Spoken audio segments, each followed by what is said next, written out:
Bismillahirrahmanirrahim. Assalamualaikum warahmatullahi wabarakatuh. Ikhwan akhwat rahimakumullah. Alhamdulillah wa syukurillah, di Rabu pagi yang indah ini kita dapat bersama-sama kembali untuk menyimak psikologi keluarga. Mudah-mudahan membuat kita semakin mampu menempatkan diri apapun yang menjadi tugas dan peran kewajiban kita di dalam perjalanan hidup ini.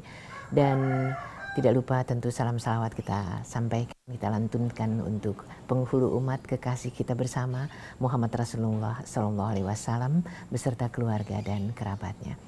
Untuk pagi ini Mas Krisna berhalangan hadir karena harus check up kesehatan doanya ya, mudah-mudahan baik-baik saja.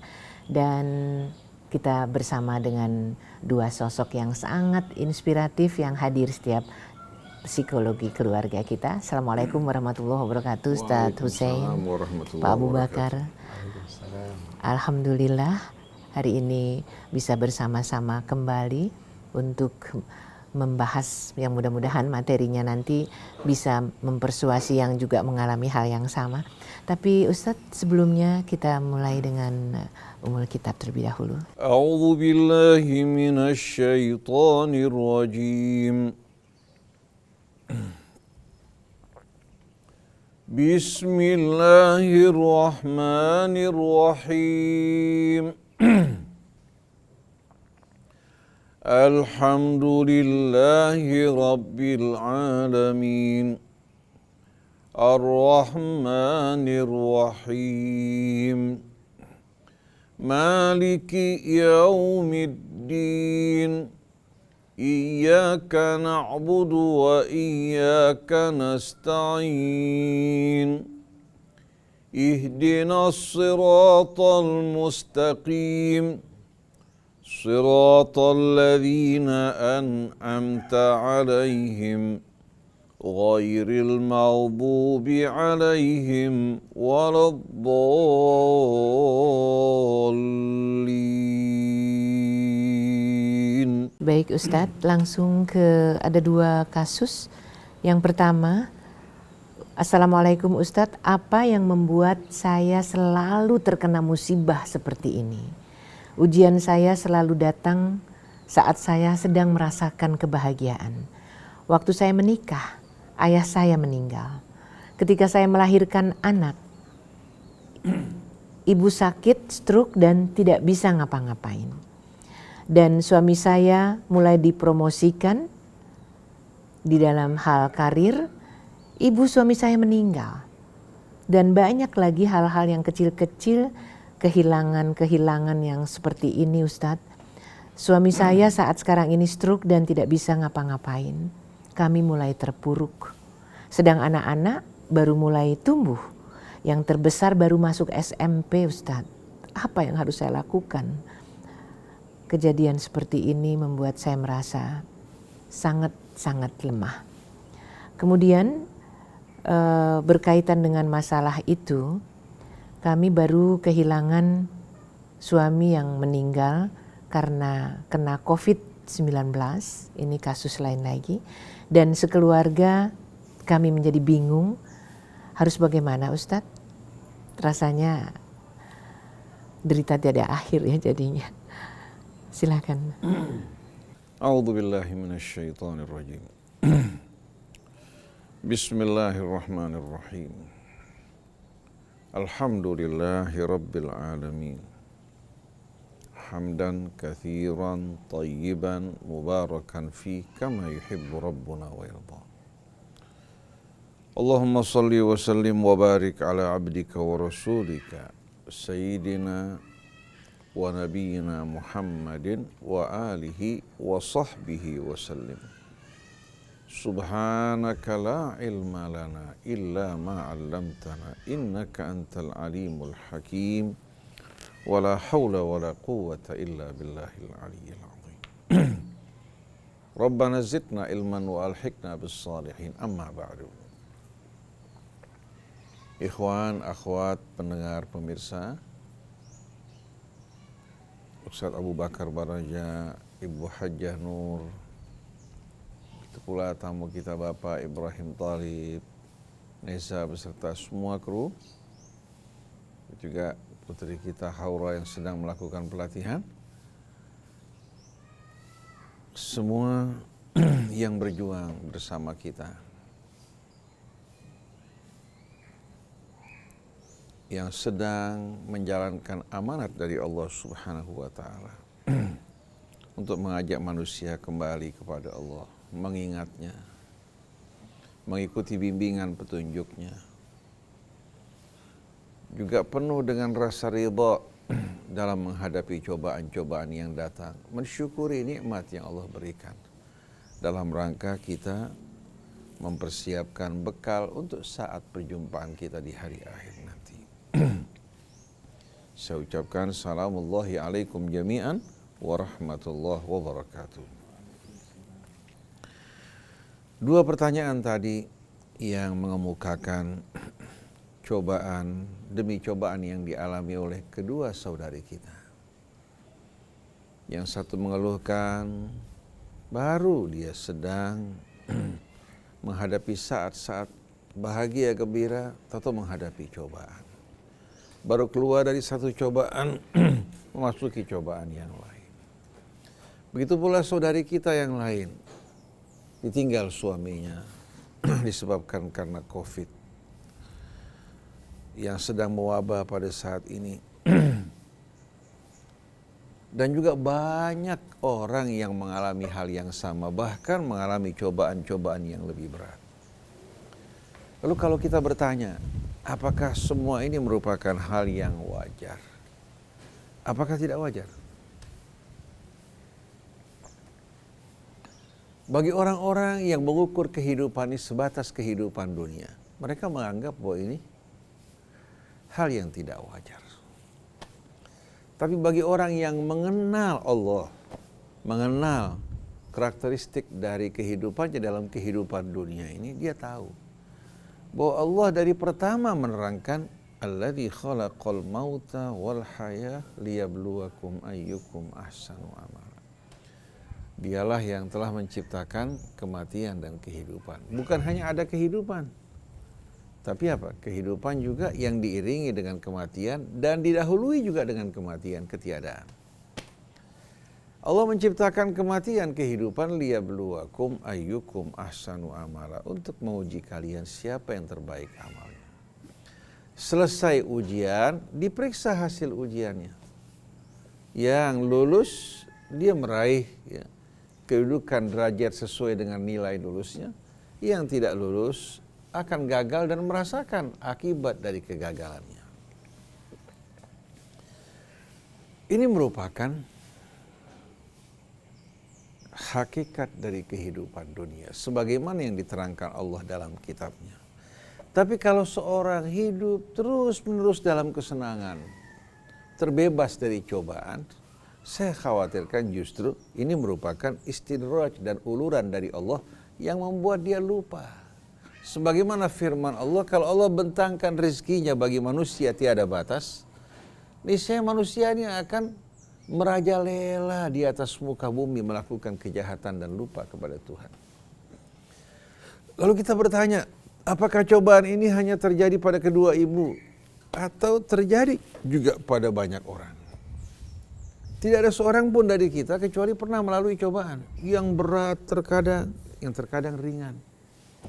Kalau kita gantungkan hidup kita pada kehidupan dunia ini dan makhluk-makhluk yang terdapat di dalamnya, niscaya kita akan merana, niscaya kita akan berputus asa. Tapi kalau kita gantungkan hidup kita kepada Allah, jadikan Allah sebagai wali kita, maka Allah akan memasukkan kita ke dalam golongan orang-orang yang dilindungi. Pada saat menghadapi cobaan, kita dituangkan kesabaran di hati kita, mendengarkan hiburan dari para malaikat, alla takhafu wa la tahzanu. Pada saat menghadapi nikmat, kita tidak lupa, tidak mabuk dan beriforia, tapi kita ingin gunakan nikmat ini untuk sesuatu yang akan membawa peruntungan bagi kita di hari akhir nanti. Berbagi dengan orang yang butuh, orang-orang yang kehilangan pekerjaan, orang-orang yang sakit. Kalau kita masyarakat Islam menyadari hal ini, tidak akan ada orang yang susah berputus asa. Tidak akan ada orang yang kurang tak berdaya. Tapi yang mampu akan ingat pada yang lemah, yang kurang. Bahkan dia merasa ini ladang investasi dia. Bukan hanya sekedar mengembangkan keuntungan dunianya, tapi dia merasakan betul-betul apa? Ini ladang investasi yang akan menguntungkan baginya dunia maupun akhirat. Yang menenteramkan hatinya, melapangkan hidupnya, juga menjauhkan dia dari ketergelinciran dan akan membersihkan noda-noda dosa yang melekat padanya. Jadi kedua ibu yang sedang mengalami cobaan, ketahuilah bahwa orang-orang yang sukses dalam kehidupan dunia ini, orang-orang yang terkenal, rata-rata mereka melalui derita, cobaan yang selalu mendera mereka.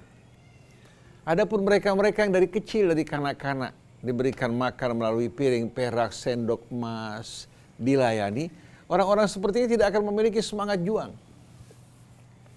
Tidak memiliki kesabaran dalam menghadapi cobaan. Yang ada hanya keluhan dan tuntutan.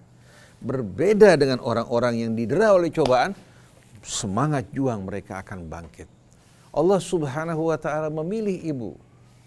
Yang satu dengan cobaan demi cobaan ini sebetulnya merupakan tempaan dari Allah.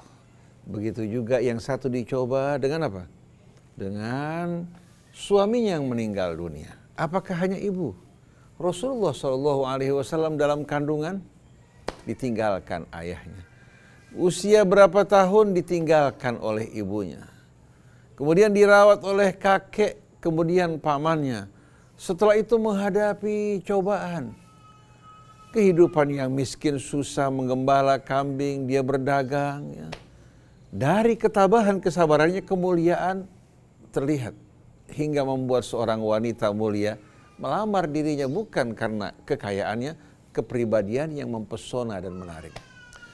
Bagaimana beliau diberikan kenikmatan kemuliaan, tidak lupa akan dirinya di masa lampau. Dia memuliakan orang-orang yang memuliakan dirinya. Ibu susunya setiap datang dihormati. Digelar sorbannya untuk menyambut ibu yang menyusuinya walaupun dari orang-orang lemah di pedalaman. Kemudian pada usia 40 tahun menerima wahyu. Setelah itu cobaan tidak pernah berhenti selama 23 tahun. Bandingkan cobaan kita dengan cobaan yang dialami oleh Nabi kita Muhammad SAW. Sahabat yang dijemur di atas padang pasir, disiksa, dianiaya oleh berbagai macam penderitaan. Tapi mereka tak pernah sama sekali berkeluh kesah. Tidak pernah mengeluhkan Allah, tapi mereka mengeluh kepada Allah. Mereka tidak pernah merasa tidak puas kepada Allah, tapi mereka ridha dengan ketentuan Allah. Karena mereka tahu semua ujian ini akan mendatangkan peruntungan yang besar, yang takkan sama sekali dapat dibayangkan oleh mereka-mereka yang mengejar kehidupan dunia ini. Jadi ibu dalam menghadapi cobaan ini jangan berkecil hati, berputus asa. Seharusnya kalau ibu dalam kondisi seperti ini, saudara-saudara dari kaum muslimin memberikan dukungan, memberikan hiburan. Kekurangan ibu ditutupi oleh mereka-mereka yang berkelebihan, tapi sayang, sungguh sayang, kebanyakan orang mabuk dengan kehidupan dunia. Yang kaya hanya mengejar kekayaan. Lalu setelah itu mereka mulai berusaha untuk memuaskan hawa nafsu mereka. Beriforia, bersenang-senang, tertawa, terbahak-bahak di atas penderitaan rakyatnya. Oleh karena itu hati saya betul-betul teriris-iris. Saya termasuk orang yang mengagumi Ibu Risma sewaktu menjadi wali kota di Surabaya. Tentu saya menyaksikan sebuah tayangan di YouTube. Bagaimana beberapa pejabat bernyanyi di atas panggung. Lalu Ibu Risma berjoget bersama para pejabat, di antara bersama Pak Mahfud, sedangkan rakyat di luar lagi merasakan penderitaan. Lalu saya merasa heran di mana sensitivitas mereka, tertawa, bersukaria di atas penderitaan rakyat yang begitu banyak yang sedang mengalami cobaan. Ini bukan rasa sentimen. Saya dulu termasuk orang yang mengagumi Ibu Risma, bahkan ingin kalau perlu beliau menjadi gubernur. Tapi ternyata rasa kagum kita dengan menyaksikan hal-hal seperti ini merasakan betul-betul apa? Rasa kecewa yang tak terhingga. Dan ini bukan hanya terhadap Ibu Risma maupun teman-temannya. Tapi kita jumpai di sekeliling kita banyak orang-orang menderita. Tapi yang peduli, yang prihatin, yang ingat bahwa itu merupakan darah daging mereka. Anak seayah seibu yang berasal dari orang tua yang sama, ibu yang sama. Apa tidak wajib bagi kita untuk mendukung orang-orang yang lemah, membantu orang-orang yang susah, meringankan beban mereka, menghapuskan air mata mereka, memandang anak-anak mereka ini anak-anak yatim seperti anak-anak kita. Kita peduli terhadap mereka. Kalau umat Islam tidak merasakan hal ini, maka cobaan yang akan datang bakal lebih dahsyat lagi. Sekarang baru COVID. Bisa terjadi bencana yang lebih mengerikan lagi, yang akan membuat mereka mengalami kehilangan. Bukan hanya kehilangan harta, tapi rasa aman berganti dengan ketakutan. Kemudian kesehatan berganti dengan penyakit. Ini merupakan ancaman dan peringatan dari Allah bila kita tidak sadar dengan apa yang kita alami. Nah, kita berharap mudah-mudahan wabah yang sedang melanda ini menjadi pelajaran buat kita umat Islam agar menyadari bahwa kita lemah tak berdaya. Tanpa kita bersandar berpegang kepada Allah, kepandaian kita tidak akan berarti. Kemajuan teknologi tidak akan mampu melindungi kita dari bencana alam atau wabah penyakit yang Allah Subhanahu wa taala kirimkan kepada kita. Oleh karena itu kita berharap pemerintah bersikap bijak, menyadari amanat yang ada di atas pundak mereka, lalu berpikir bagaimana untuk turun mengayomi rakyat. Bukan menakut-nakuti mereka, bukan mengancam mereka, bukan memaksa mereka, tapi mengayomi laksana seorang ayah dan ibu kepada anak-anak mereka. Nah, dua wanita ini sebetulnya pelajaran buat kita. Juga merupakan peringatan. Di samping dua ibu ini yang sedang menghadapi cobaan, banyak orang-orang di sekeliling kita. Kita mendengarkan keluhan-keluhan yang kita terima dari sekian banyak orang yang tidak berdaya. Untuk mendapatkan kebutuhan makan sehari-harinya sulit. Anaknya juga ada yang mengalami kelainan. Dia seorang wanita yang ditinggalkan suami tak berdaya. Dia tidak mungkin bebas untuk dapat bekerja apalagi dalam situasi seperti saat ini. Dia seorang guru, sekarang dia tidak memiliki sama sekali tempat untuk mengajar yang biasanya menghasilkan pendapatan buat dia. Karena dia bukan merupakan PNS. Tapi guru swasta yang memberikan bimbingan kepada anak-anak kita. Ternyata dia mengalami pengabaian, ketidakpedulian dari orang di sekelilingnya. Lalu kita bertanya, kemana firman Allah innamal mu'minuna ikhwah? Kemana firman Allah wal mu'minun wal mu'minat ba'duhum awliya'u ba'din? Oleh karena itu ibu atau kedua ibu yang menghadapi cobaan, jangan berkecil hati. Kalau ibu merasa mengalami cobaan demi cobaan, Rasulullah pernah mengalami cobaan seperti ini. Ditinggalkan ayah, ditinggalkan ibu, ditinggalkan kakek, ditinggalkan juga pamannya. Ya. Pada saat-saat dia mengharapkan bantuan dari mereka. Tahu-tahu Allah tunjukkan ternyata dengan dukungan dari Allah Subhanahu wa taala, makhluk yang lemah tak berdaya menjadi kuat. Setelah cobaan demi cobaan, Allah berangkatkan beliau dalam perjalanan Isra Mi'raj menyaksikan kebesaran keagungan Allah. Waktu beliau kembali menyaksikan bumi dan seluruh isinya begitu kecil. Nah, kalau ibu bisa membesarkan iman ibu dengan ketakwaan, kepasrahan pada Allah, ibu akan melihat cobaan yang ibu hadapi kecil. Bersama Allah semua menjadi ringan dan mudah. Tapi di saat ibu kehilangan Allah, ibu akan kehilangan segala-galanya. Oleh karena itu, 'alallahi fatawakkalu kuntum mu'minin, hendaklah kepada Allah kalian bertawakal kalau kalian beriman. Ada seorang wanita muda, cantik jelita, ditinggalkan suami.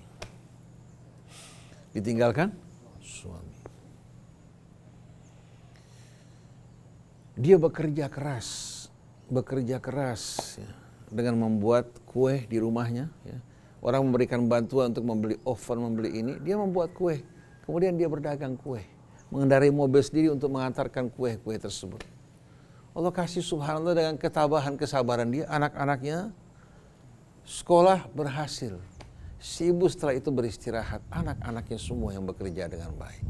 Dan dia tidak menikah lagi, karena dia khawatir kalau dia menikah, anak-anaknya akan kehilangan perhatian, dukungan, bahkan bisa membuat mereka mengalami frustasi. Sudah kehilangan ayah, mereka kehilangan ibu karena perhatian ibu tertuju pada suaminya.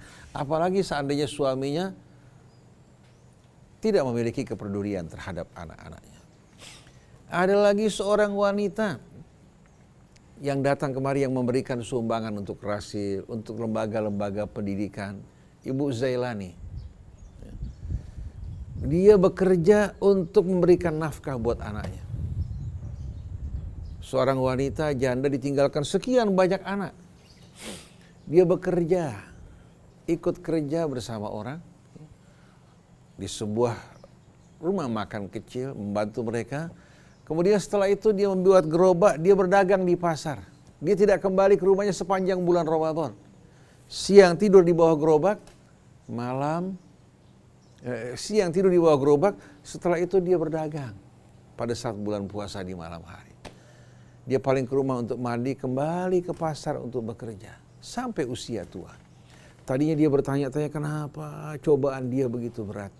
Tapi sedikit demi sedikit Allah kasih alhamdulillah, dia dapat membeli rumah dengan bantuan orang-orang yang dekat dengan dirinya, yang peduli terhadapnya, bukan dari keluarga, bahkan non-muslim, yang membelikan tanah, membangunkan rumah dengan membayar apa? Dari masakan-masakan dia. Setiap orang tersebut ada tamu, dihidangkan masakannya, dipotong dari hutangnya. Allah kasih subhanallah, belum lama ini dia menjual rumahnya yang lumayan cukup besar. Kemudian dia infakkan sebahagiannya untuk perjuangan Radio Rasil, untuk juga perjuangan dalam pendidikan sekolah. Padahal apa yang dimiliki bukan hal yang besar, tapi jiwa yang besar, kesabaran, kepasrahan pada Allah yang membuat dia melakukan semua ini. Jadi belajarlah dari Ibu Zailani. Kalau ibu ingin alamatnya, teleponnya kita bisa berikan agar bisa berkomunikasi bagaimana suka duka penderitaan yang dihadapi. Sekarang beliau sudah berada pada usia tua. Ini mudah-mudahan menjadi pelajaran buat kita. Dan saya yakin juga Bu Hajjah Nur kita, Bu Nuning, pernah menghadapi cobaan. Ustadz Abu Bakar juga sama, begitu pula Bapak Ibrahim tamu kita. Semua orang pernah mengalami cobaan. Saya pernah dalam kondisi terlilit hutang pada tahun 98, bertahun-tahun. Hati tidak merasa nyaman sama sekali karena takut dianggap orang yang mengabaikan untuk membayar hutang. Padahal kondisi kita dalam keadaan lemah pada saat itu. Tapi alhamdulillah Allah subhanahu wa ta'ala dengan rahmatnya, kasih sayangnya membantu kita, memudahkan kita. Dari orang yang tadinya ngontrak sampai memiliki rumah. Semua ini pertolongan dari Allah dan kita bergantung hanya kepada Allah. Jadi kedua ibu, bergantunglah kepada Allah. Buka hati kita untuk betul-betul memanjatkan harapan dan pemohonan kepada Allah. Insya Allah nasib ibu akan berubah. Dan jangan pernah berkecil hati, jangan pernah berkeluh kesah. Tapi kalau kita ingin mengeluh, datang kepada Allah. Jangan kita mengeluhkan Allah subhanahu wa ta'ala. Dan yakinlah, begitu ibu membuka hati ibu, diri ibu, penuh rasa baik sangka kepada Allah, Allah subhanahu wa ta'ala akan mengubah nasib ibu. Demikian pula jiwa ibu. Dari kegelapan menuju terang benderang. Allahu waliyul ladzina amanu yukhrijuhum minadh dhulumati ilan nur. Allah walinya orang yang beriman yang akan mengeluarkan mereka dari dalam kegelapan menuju kehidupan yang terang benderang. Wallahu alam. Masya Allah. Jadi kembali bahwa hanya bergantung kepada Allah subhanahu wa ta'ala semata, segalanya akan menjadi lebih ringan.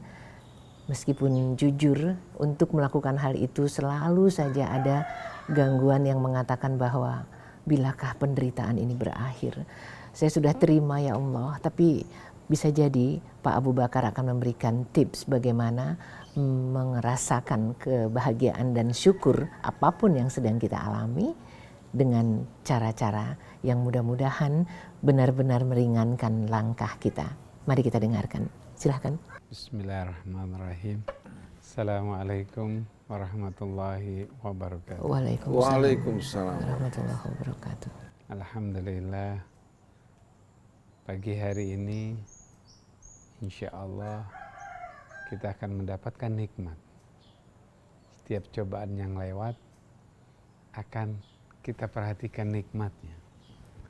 Karena kalau kita memperhatikan semua yang kita hadapi yang kita perhatikan, yang kita rasakan adalah suatu kenikmatan, maka kenikmatan itulah yang akan terus mengalir. Lagi-lagi Allah tidak akan pernah mensia-siakan hambanya. Allah tidak akan pernah mengabaikan apa yang diharapkan oleh hambanya. Allah tidak akan pernah berpaling kepada hambanya ketika sedang menghadapi berbagai macam apapun. Apakah dia kenikmatan, apakah dia musibah, apapun. Allah tidak akan pernah berpaling. Apakah kita ingin berpaling? Insya Allah tidak. Ketika kita berpaling, berarti kita tidak pernah mendapatkan kenikmatan itu. Ketika kita berusaha, berubah, memperhatikan yang lainnya, maka kita tidak akan pernah mendapatkan kenikmatan yang Allah titipkan itu. Yang kita perhatikan adalah sesuatu yang musibah. Yang kita perhatikan adalah ujian, cobaan. Kejadian-kejadian yang membuat diri kita tidak nyaman, itu yang menjadi perhatian, menjadi pikiran, yang menjadi perhitungan kita. Akhirnya kita hanya berada di dalam cobaan saja. Yuk. Di dalam semua kejadian yang kita hadapi pasti ada kebaikan. Kata pasti, karena Allah yang menitipkan kebaikan itu. Tinggal kita mau melihat atau tidak. Kita mau memperhatikan kebaikannya atau kita memperhatikan musibah yang kita hadapi. Ketika suami terkena COVID kemudian meninggal, pasti ada kebaikan di dalamnya. Perhatikan itu. Bukan kita ditinggal. Kalau, gak perlu kita berbicara dengan kata kalau. Kalau seandainya dia tidak meninggal, gak perlu kita berbicara seperti itu. Benar juga ya, nanti kalau seandainya dia masih hidup, dia malah bertambah gak baik. Gak perlu kita perhatikan itu. Yang kita perhatikan, apa yang terjadi saat ini. Kita lihat, kebaikan apa yang muncul ketika kejadian itu terjadi. Ketika musibah itu ada, kebaikan apa yang kita lihat, yang kita perhatikan. Tapi yang kita perhatikan adalah sesuatu, kenapa sih saya terjadi seperti ini? Kenapa sih aku dialami seperti ini? Baru saja saya senang sedikit, ada yang meninggalkan, ada yang membuat saya tidak nyaman, ada, tidak. Allah tidak memperhatikan itu. Ketika ibu kita stroke, insya Allah itu ada yang terbaik. Kita lihat mana yang terbaiknya. Kita perhatikan bagaimana kita bisa merawatnya, bagaimana rasa kita bisa kita kembali lagi. Yang mungkin pada saat itu terabaikan, tapi kita mampu merawatnya, mendidiknya, mengenang kembali. Ada kenikmatan-kenikmatan di situ yang kita akan dapatkan. Berbagai macam kenikmatan, tinggal kita perhatikan atau terabaikan. Kalau kita memperhatikannya, yakin. Kita lihat, apa sih yang membuat kita selalu memperhatikan musibah-musibah terus? Karena ketika kita mengalami satu saja, seperti misalnya kita tersandung. Ada batu di depan kita jalan, kita kesandung. Waktu kita tersandung, kenangan itu, peristiwa itu menjadi pikiran kita. Menjadi pertanyaan-pertanyaan. Kenapa kok ini batu? Siapa yang naruh batu di sini? Ini ada yang sengaja nih. Perhatian kita kepada peristiwa tersebut akan mengenang terus. Jadi kalau kita jalan lagi, pasti kita akan nendang batu lagi. Kalau tidak batu, ada yang lain. Karena apa? Karena Kita selalu memperhatikan kenapa sih musibah itu selalu kepada saya, kenapa sih saya selalu dikasih dengan hal-hal yang seperti ini. Saya udah nggak sanggup. Tidak. Allah tidak akan pernah memberikan segala kejadian ini yang kita sendiri tidak mampu mengangkatnya, tidak mampu melakukannya, tidak mampu, tidak. Yakinkan itu bahwa Allah akan berikan ini karena kita mampu menghadapinya. Dan semua sesuai, kok enak sih dia? Mulailah perhatian kita ke perbandingan. Kok dia enak sih? Dapatnya nggak ada musibah yang seperti saya. Tidak. Kalau kita dipindahkan ke dalam dirinya dia, belum tentu kita bisa juga sanggup. Saat itu, saat ini, saat kejadian itu terjadi, kita mampu menghadapinya. Karena kita mau melihat. Karena kita ingin memperhatikan. Setelah ini kebaikan. Bukan kejadian itu yang menjadi pikiran kita. Bukan kejadian itu yang menjadi komentar-komentar dalam pikiran kita. Bukan kejadian itu yang meresap ke dalam hati kita. Bukan. Tapi di balik itu apa? Setelah ini kita akan mendapatkan apa? Kalau kita perhatikan, setelah ini kita akan mendapatkan kebaikan. Insya Allah, Allah titipkan kebaikan itu padanya.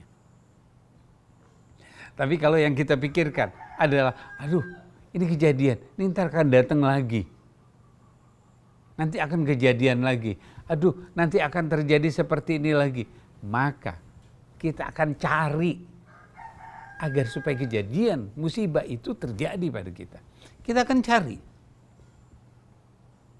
Karena apa yang kita cari itu karena dari pikiran kita. Karena kita mikirin musibah, maka kita akan mencari musibah baru. Tapi kalau pikiran kita melihat kebaikan terus, berpikir yang baik, maka kita akan mencari yang baik. Maka akan kita dapatkan yang baik. Bagaimana kita bisa melakukan? Ketika kita sholat. Aduh nanti saya lupa. Yang kita pikirkan kita akan lupa di dalam sholat. Maka akan terjadi lupa. Karena kita tidak mikirkan kita sedang sholat apa. Kita sedang ruku, kita sedang sujud. Setelah itu apa? Senang, bahagia. Pikirkan itu. Renungkan itu. Karena Allah meminta kita untuk berpikir. Bukan memikirkan yang musibah. Berpikir yang baik. Kalau kita dapatkan pikiran kita. Oleh karena itu, setiap yang kita hadapi, setiap problem yang kita hadapi, setiap kejadian kita hadapi, apa yang terjadi berikutnya? Jangan kita manteng katanya. Kalau kita main layangan tuh, kita manteng saja. Nggak ada kenikmatan di situ. Kita diam saja dengan musibah itu. Kita hanya terfokus hanya musibah saja. Tidak. Setelah itu, apa yang kita akan hadapi? Setelah itu, kita akan dapatkan kebaikan. Setelah itu, bukan musibah lagi. Karena musibah sudah tidak ada lagi dalam pikiran kita. Karena musibah itu tidak menjadi pembahasan pikiran kita. Karena musibah itu bukan menjadi topik. Karena musibah itu tidak lagi disebarluaskan. Karena musibah itu tidak ada di hadapan kita. Yang ada di hadapan kita, apa yang bisa kita lakukan? Kebaikan apa yang kita akan dapatkan? Perhatian kebaikan itulah yang akan kita peroleh. Insya Allah kita tidak akan pernah merasa putus asa. Terima kasih. Insya Allah. Masya Allah.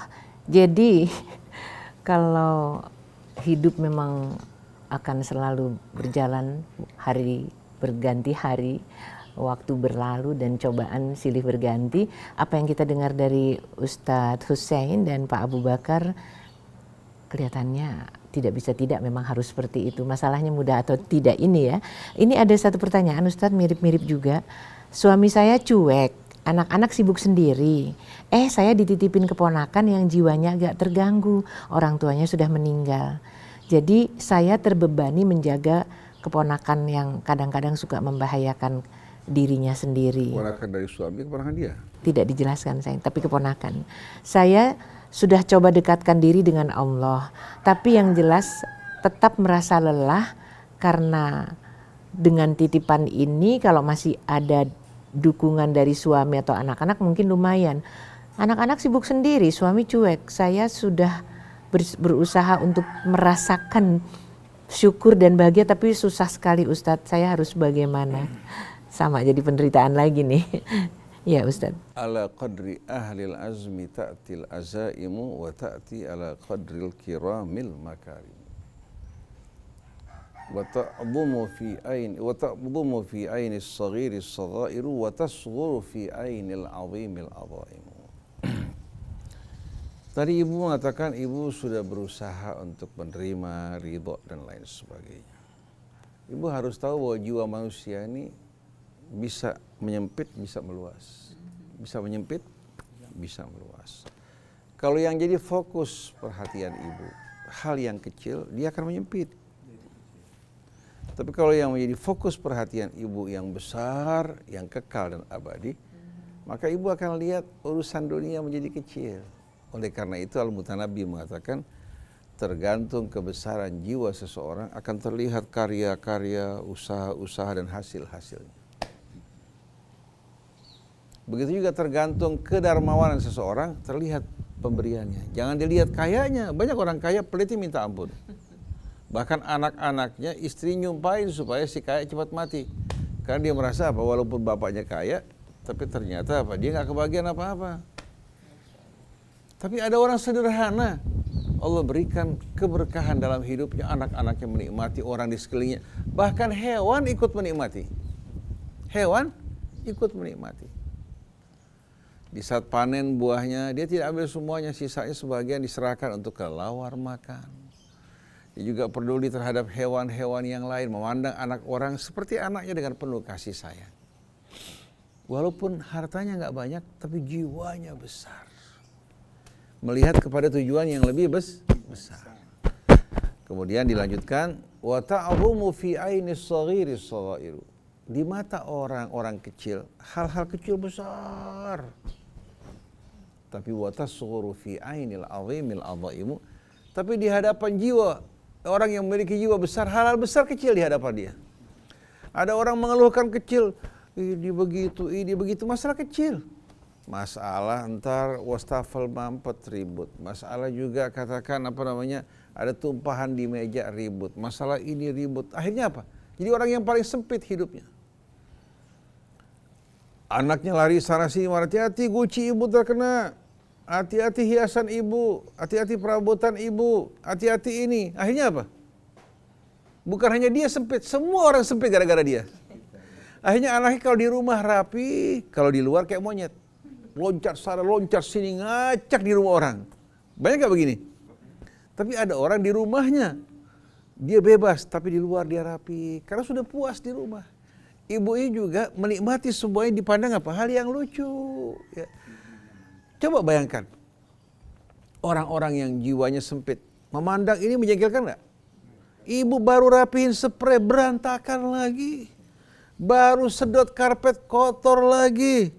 Baru sebentar ibu keluar, rumah berantakan. Guci kesayangan ibu rusak pecah. Gara-gara tamu, gara-gara ini, gara-gara itu kan. Tapi ada orang tidak, justru memandang anaknya dinikmati di saat lucunya, pembicaraannya tumbuh di hadapan dia. Dia betul-betul menikmati yang luar biasa. Dia pandang wajar anak-anak nakal.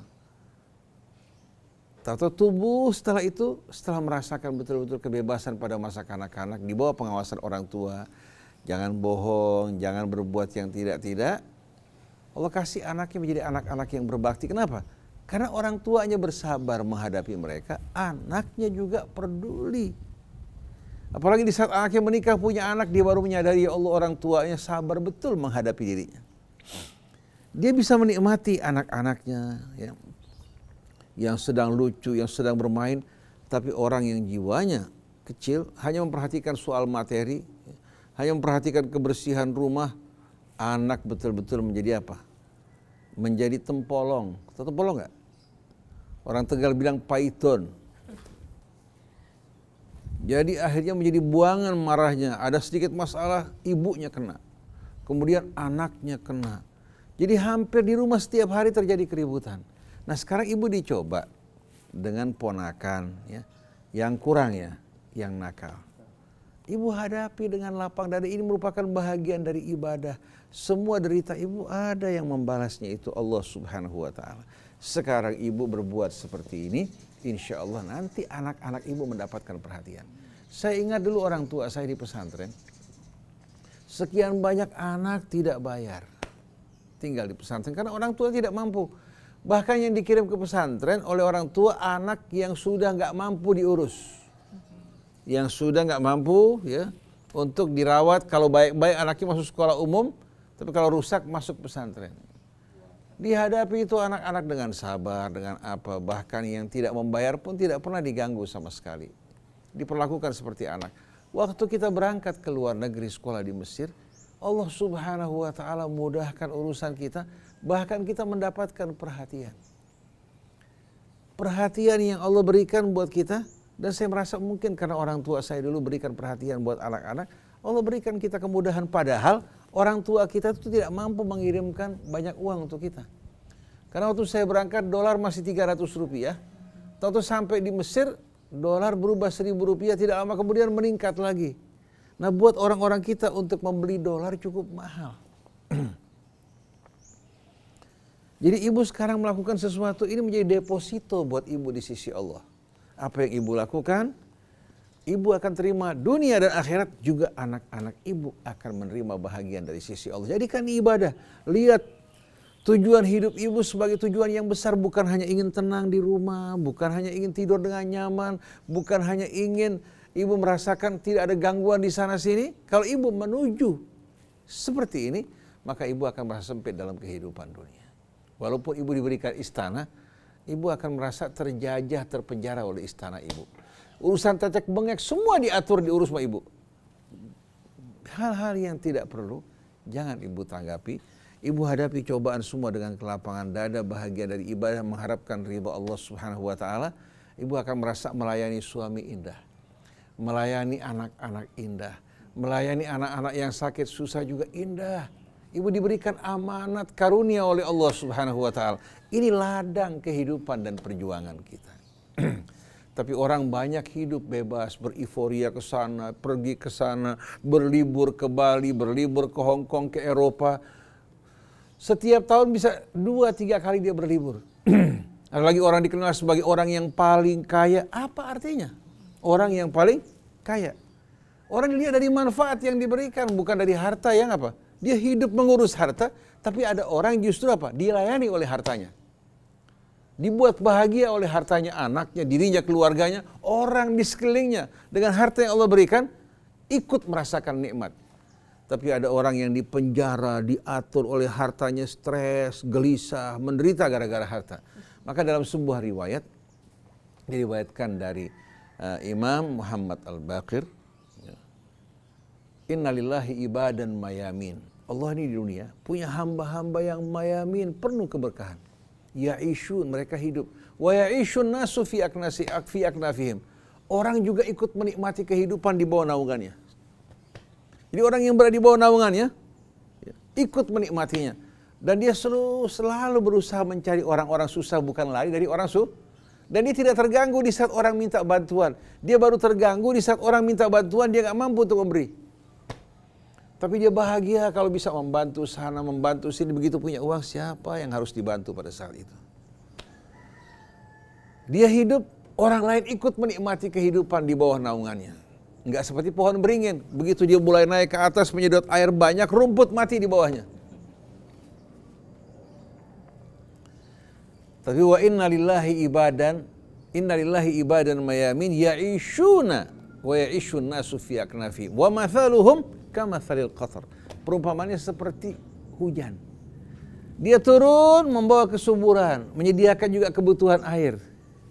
Tapi ada lagi wa inna lillahi ibadan mala'in, ada lagi di muka bumi terdapat hamba-hamba yang terkutuk.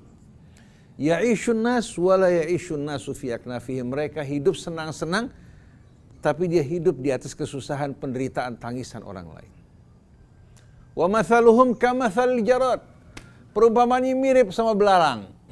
Datang ke kebun orang, sekejap hasil kebunnya habis semua. Hasil pertanian susah payah orang dihabisi sama dia. Oleh karena itu banyak orang seperti ini. Punya ilmu, punya jabatan, punya kedudukan, punya kekayaan. Tapi yang terfikir dalam benaknya hanya mencari kesenangan, kegembiraan di atas penderitaan orang lain. Kalau dia habis menggusur tanah orang, mengambil hak orang lain, atau katakan mengambil uang negara, kemudian pada saat berbagi keuntungan bersama kroni-kroninya, dia merasa bahagia luar biasa. Jalan petantang-petenteng di atas muka bumi dengan penuh kesombongan. Begitu datang azab Allah, baru dia menyadari bahwa ternyata dia hanya bermimpi dalam kehidupan dunia. Semua yang dimiliki ternyata mimpi. Begitu dia bangun, baru dia menyadari. Jadi dalam hal ini ibu jangan merasa sempit dengan cobaan yang datang. Allah berikan amanat sekarang seorang anak yang katakan kurang. Coba ibu tanya, bagaimana kalau anak ibu yang kurang, kemudian dirawat oleh orang lain karena Allah panggil ibu, atau ibu susah tidak mampu merawat, lalu anak ibu berada pada orang lain. Saya selalu berpikir begitu. Ada orang menyusahkan kita, saya bilang alhamdulillah bukan anak kita yang menyusahkan orang lain. Ada orang menzalimi kita, alhamdulillah bukan kita yang berbuat zalim kepada orang lain. Ada orang merugikan kita, alhamdulillah kita tidak merugikan orang lain. Ada orang pelit terhadap kita, alhamdulillah kita tidak pelit terhadap orang. Jadi semua kalau kita hadapi dengan syukur, kita bisa berikan penafsiran yang baik, tidak akan mengalami kesusahan sedikit pun. Jadi orang yang diberikan ilmu hendaknya dia bersyukur pada Allah. Yang diberikan kelebihan, kelapangan juga bersyukur pada Allah. Jadi seharusnya kita bukan mencaci, memaki, atau kita berkeluh kesah, tapi kita syukuri nikmat Allah Subhanahu wa ta'ala. Kita pelihara anak-anak yatim, katakan. Kita ingat bagaimana kalau seandainya anak-anak kita menjadi yatim. Oleh karena itu hadapi mereka seperti anak-anak kita. Jangan sakiti mereka, jangan aniaya mereka.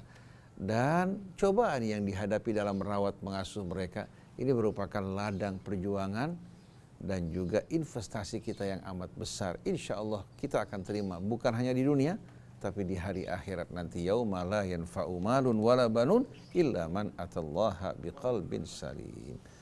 Jadi Pak Abu Bakar, kalau amanat dari Allah itu ladang amal bagi kita, seluas apakah gerangan hati nurani ini untuk bisa kesulitan menjadi sesuatu yang akan membawa kita pada kemudahan-kemudahan kelak. Bismillahirrahmanirrahim.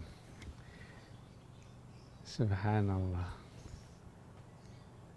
Allah menciptakan itu begitu indahnya, begitu sempurnanya. Ada sesuatu yang membuat kita sesuatu yang tidak biasanya, atau ada hambatan di dalam segi mentalnya.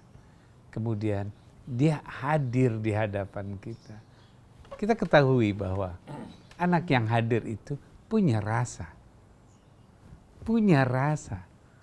Ketika rasa itu kita gunakan dengan berpikir logika, nggak masuk. Jadi ketika anak itu hadir di dalam kita, kalau kita selalu memikirkan, kenapa kok dia seperti ini? Kita logikakan, nggak masuk. Tapi kalau kita pegang dia, kita sentuh dia dengan rasa, maka dia akan tenang. Karena kita gunakan rasa yang Allah ciptakan pada diri kita. Dan pada anak tersebut, maka dia bertemu. Anak yang terhambat mentalnya tersebut, bukan kehendaknya, bukan keinginannya. Kehadirannya di hadapan kita juga bukan keinginan kita. Tapi itu adalah satu proses di mana kebahagiaan itu akan muncul pada diri kita. Pastikan itu terjadi. Pada suatu hari, seorang ibu punya ada 2 anak. Sudah mulai besar SMA. Tiba-tiba tetangganya melahirkan seorang anak yang cacat mentalnya atau terhambat mentalnya. Tiba-tiba tetangga terus ribut, bingung, ketakutan dan sebagainya. Kata ibu, mari saya yang akan piara dia. Kemudian dipiara dia. Dari kecil gerakannya lambat, mulai besar, mulai membesar, mulai gridip katanya, ya, mulai berantakan.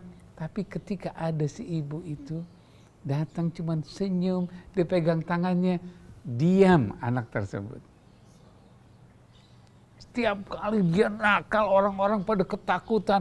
Kalau dia datang, dia lagi jalan, semua orang ketakutan. Tapi ketika ibu itu datang melihatnya dipegang, dia tenang duduk di hadapan. Menggunakan rasa. Menggunakan rasa. Terus sampai besar. Dan anak itu mulai terkontrol. Perilakunya, tindakannya, meskipun banyak hambatannya. Berganti musim, si ibu udah mulai nggak berdaya, si anak mulai besar, maka apapun yang akan dilakukan si ibu, anak itu yang hadir di hadapannya. Ini kejadian. Kejadian ini saya bersamanya. Saya masih kecil juga.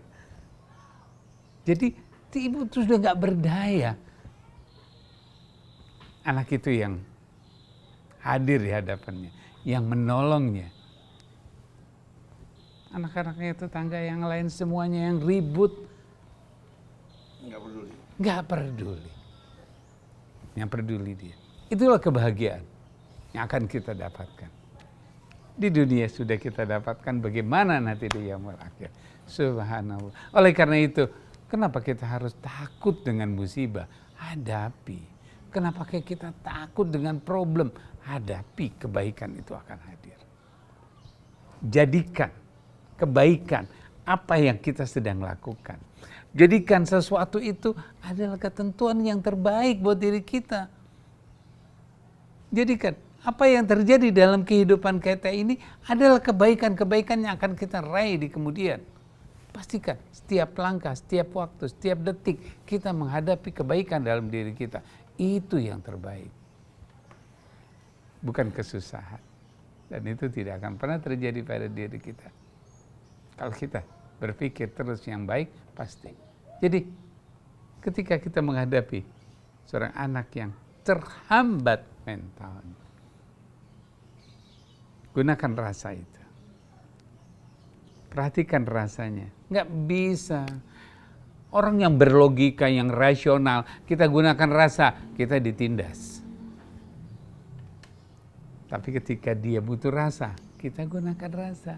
Ketika dia butuh logika, kita gunakan logika. Pasti kita punya, pasti kita ada. Tinggal bagaimana kita melihat apa yang kita hadapi itu. Kebaikan yang akan kita hadapi. Oleh karena itu jangan pesimis, bingung. Tetapkan hati kita akan mendapatkan kebahagiaan itu. Terima kasih. Jadi logika dan rasa punya waktunya sendiri-sendiri. Kapan kita harus pakai logika, kapan kita harus pakai rasa. Dan karena masih ada beberapa menit, Ustadz bisa tambahkan? Sebagai penutupnya, bismillahirrahmanirrahim. Ada seorang ibu, punya anak banyak. Dia bekerja mencari nafkah karena suaminya meninggal dunia. Tapi waktunya betul-betul siang malam digunakan untuk mendidik anaknya, memberikan kecintaan, bercerita tentang kisah-kisah orang-orang yang mulia agar menjadi contoh. Jadi anak-anak ini tumbuh dalam belayan kasih sayang ibu yang luar biasa. Satu lagi, suami istri sukses, suami bekerja, ibu bekerja, anak-anak yang dimiliki sebanyak 4 orang, semua dirawat oleh babysitter. Si ibu dengan bangga mengatakan, saya alhamdulillah enak, gak pusing merawat anak. Saya bisa melakukan pekerjaan saya, bisa keluar kota, bahkan bisa kemana-mana. Saya gak bingung, ada babysitter yang merawat anak mereka semuanya. Akhirnya anak tersebut tumbuh bersama babysitternya. Kalau babysitter pulang lebaran atau berlibur, anak ini nggak berhenti menangis. Ibu marah-marah. Siapa orang tua kamu? Siapa yang melahirkan kamu? Selalu mengulang hal ini di hadapan anak-anaknya. Kenapa kau babysitter pulang kau menangis, nggak berhenti? Sedangkan kalau ibu, kau nggak pedulikan sama sekali. Subhanallah, anak dengan fitrahnya, ya, dengan sendirinya apa? Dia nggak merasakan cinta dari ibu dan bapaknya. Selalu hanya kata-kata yang memberikan nasihat-nasihat supaya sekolah, supaya rajin, supaya ini. Sedangkan yang peduli terhadap mereka, bahkan apabila itu anak dimarahi, yang menangis babysitternya. Dari mulai kecil dimerawat sampai itu anak apa? Tidur sama-sama dia, makan bersama. Bagaimana cinta nggak muncul? Jadi si babysitter itu bisa kadang-kadang berkelahi sama ibunya karena si anak apa? Dimarahi. Akhirnya waktu berlalu, anak-anak ini dewasa, anak-anak yang dapat perhatian ibu yang berkorban untuk anaknya, itu selalu memperebutkan ibu. Sudah mereka menikah semuanya, masing-masing mengatakan ibu tinggal di rumah saya, yang mengatakan tidak. Akhirnya diatur waktu. 1 hari bersama anak ini, 1 hari bersama anak ini, jadi rebutan dan dimuliakan. Dan masing-masing anaknya yang laki-laki berkata pada istrinya, ingat, kamu boleh melakukan hal-hal yang saya anggap membuat saya jengkel, saya berikan maaf. Tapi jangan kamu bermuka tidak baik di hadapan ibu saya. Jangan menyakiti dia. Semakin kamu layan dia, semakin besar cinta saya. Tapi kalau kamu berbuat yang tidak, kita akan berpisah. Kalau ibu, tidak ada perceraian. Tapi kalau istri ada perceraian, saya tidak ingin kamu menyakiti ibu saya di hari tua. Kalau bukan karena pendidikan ibu saya, tidak mungkin saya menjadi suami yang baik untuk kamu. Jadi anak laki-lakinya luar biasa pedulinya. Dan si ibu terhadap menantunya juga sayang luar biasa menantu laki-lakinya. Begitu juga menantu perempuannya, karena baik kan? Jadi Allah kasih subhanallah yang perempuan, yang laki-laki, bahkan menantunya ingin si mertua tinggal bersama dia. Kenapa? Kebaikan albirru la yabla wadzambu la yunsa. Kebaikan tidak akan hilang, dia akan menjadi investasi yang terus apa? Satu kebaikan melahirkan 700 kali lipat. Dosa juga tidak akan dilupakan. I'mal ma syi'ta kama tadinu dan lakukan apa yang kamu mau, kamu akan panen hasil pekerjaan kamu. Jadi Ustaz Abu Bakar Badi mengatakan hal yang amat indah. Jangan hanya kita bergantung pada rasio. Manusia itu membutuhkan kepedulian, ingin cinta, ya, ingin mencinta, ingin juga apa? Dicintai. Mereka-mereka yang tidak memiliki rasa cinta tidak akan mendapatkan rahmat dari Allah Subhanahu wa taala. Mudah-mudahan Allah jadikan kita sebagai penabur rahmat yang mengajak pada kebaikan, menjauhkan dari kemungkaran, semua dengan hikmah, dengan betul-betul kepedulian. Jauh dari hal-hal yang tidak benar dan tidak sejalan dengan keridhaan Allah. Subhanakallahumma wa bihamdik, asyhadu an la ilaha illa anta astaghfiruka wa atubu ilaik. Wal afu minkum. Wassalamualaikum warahmatullahi wabarakatuh. Waalaikumsalam warahmatullahi wabarakatuh. Terima kasih sekali Ustaz dan Pak Abu Bakar.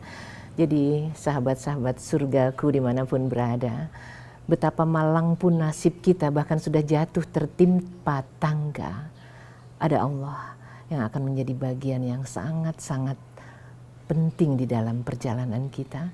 Ada Allah, jadi duka seperti apapun, nestapa, tangis, darah sekalipun, insya Allah akan meringankan langkah kita di jembatan Siratal Mustaqim. Amin. Amin.